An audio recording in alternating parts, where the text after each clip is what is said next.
This movement, Peace to Humanity, really it's a movement, it needs in our country. But the quarrel is not based on the religion. Please understand, the division in this country is not based on the religion, it is not based on the God, it is not based on the scriptures. It is based on self-interest.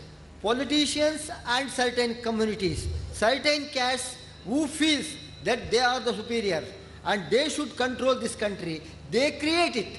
In the name of religion, they are fighting. Not in the name of the God. Everyone knows God is the same. Everyone knows we worship the same. But here, what contradicts is the superiority. Brother, one caste, one particular caste, excuse who me, claims brother, themselves as Hindus. Can you please come to the question? The brother asked the question that he agrees that religion doesn't cause division. It is the politician, and that's what I told in my talk. In the conclusion of my talk, I did mention that the British had the policy of divide and rule, and unfortunately, most of the politicians, they've inherited this policy.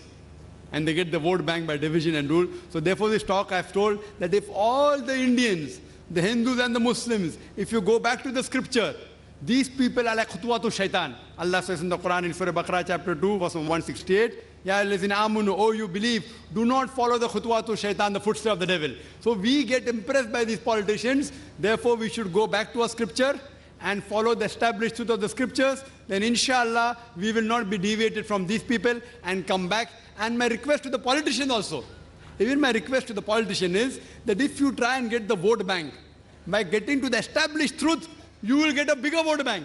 Irrespective whether you get a vote bank here or not. In the akhirah, you will get a seat, inshallah, in the next life. May we have the next question from Brother